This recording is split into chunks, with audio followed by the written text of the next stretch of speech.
بسم اللہ الرحمن الرحیم۔ السلام علیکم پیارے بچوں، میں نے ریسنٹلی ایک کہانی پڑھی ہے جس کو تحریر ارسلان کریم نے کیا ہے، تو چلیے یہ کہانی شروع کرتے ہیں۔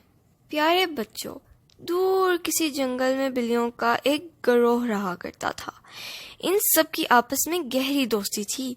تمام بلیاں مل جل کر کھیلا کرتیں اور کھانے پینے بھی اکٹھی ہی نکلا کرتیں۔ سردیوں کے موسم کا آغاز ہو گیا تھا اور باہر ٹھنڈ کی شدت بڑھنے لگی تھی۔ ایسے میں بلیوں کو گھر سے نکلنا محال لگنے لگا، لیکن انہیں پیٹ بھرنے کی خاطر جانا پڑتا تھا۔ بلیوں میں ایک بلی جس کا نام منو تھا، قدرے سست تھی۔ وہ روزانہ سوچتی کہ آج کس طرح اسے باہر نہ جانا پڑے اور گھر بیٹھے ہی کھانا مل جائے، لیکن سب کے بار بار کہنے پر اسے ساتھ جانا پڑتا۔ ایک روز منو سو کر اٹھی تو اسے ٹانگ میں درد محسوس ہو رہا تھا۔ اس نے ساتھی بلیوں کو بتایا کہ جانے کیوں وہ پیر میں تکلیف محسوس کر رہی ہے، جس پر دوسری بلیوں نے اس سے ہمدردی کا اظہار کرتے ہوئے 1-2 روز آرام کرنے کا مشورہ دیا اور خود کھانے کی خاطر باہر نکل گئیں۔ واپسی پر آتے ہوئے وہ منو کے لیے بھی کھانا لے آئیں۔ منو کے پیر کو تو تکلیف تھی، لیکن وہ دل ہی دل میں خوش بھی ہو رہی تھی کہ آج اس کی پرانی خواہش پوری ہو گئی۔ 1-2 روز آرام کر لینے کے بعد منو کے پیر کی تکلیف دور ہو گئی، لیکن اسے اچھا بہانہ مل گیا تھا۔ وہ ساتھی بلیوں کو یہی کہتی رہی کہ اس کی ٹانگ میں اب بھی تکلیف برقرار ہے، اس لیے وہ چلنے پھرنے سے قاصر ہے، جس پر اس کی سہیلیوں نے کہا کہ وہ اسے معائنے کے لیے لے چلتی ہیں، لیکن منو نے انکار کر دیا اور کہا کہ وہ ایک قدم بھی نہیں اٹھا سکتی۔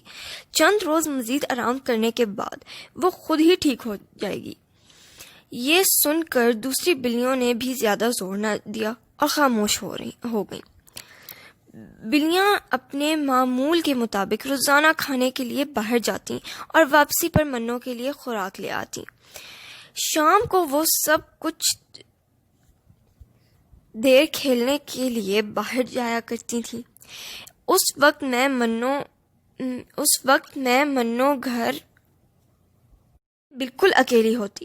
اس کا بھی دل کرتا تھا کہ وہ ان کے ساتھ کھیلنے کے لیے باہر جائے، لیکن ایسا کرنے کی صورت میں اس کا پول کھل جاتا اور وہ مزید چند روز بستر پر ہی گزارنا چاہتی تھی۔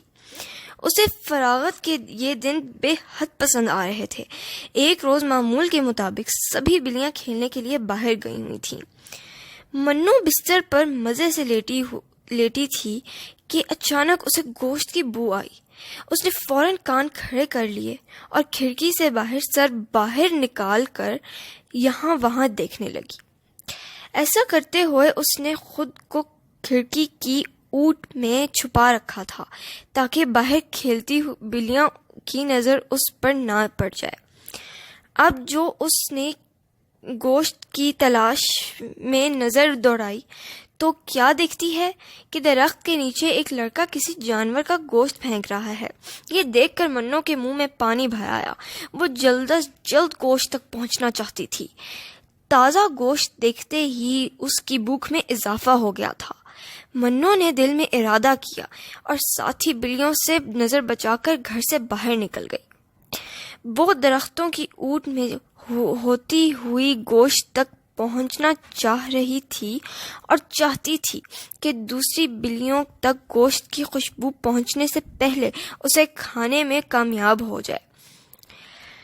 چھپتی چھپاتی وہ گوشت تک پہنچی اور جلدی نیچے چلاتے ہوئے کھانے میں مصروف ہو گئی۔ اب تک کسی کی اس پر نظر نہیں پڑی تھی۔ سارا گوشت ختم کرنے کے بعد وہ بے حد خوش تھی اور چاہتی تھی کہ اب یوں ہی چپکے سے وہ ساتھی بلیوں کے واپس آنے سے پہلے گھر پہنچ جائے۔ بلیوں کے واپس آنے میں چند ہی منٹ باقی تھے، اس لیے منو درختوں کی اوٹ میں چھپ کر آہستگی سے جانے کی بجائے بھاگتی ہوئی گھر کی جانب گئی۔ جلدی میں وہ اس بات سے بے خبر تھی کہ تھوڑی ہی دور کھیلتی ساتھی بلیاں منو کو بھاگتے ہوئے دیکھ چکی ہیں۔ وہ دل ہی دل میں منو سے شدید خفا ہو چکی تھیں، اور اسی دوران بدحواسی میں بھاگتی منو کا پیر ایک بڑے پتھر سے ٹکرایا اور وہ کراتی ہوئی زمین پر گر پڑی۔ ساتھی بلیاں دور کھڑی افسوس سے منو کو دیکھ رہی تھیں۔ وہ سمجھ گئی تھیں کہ منو کو اپنے جھوٹ کی سزا مل چکی ہے۔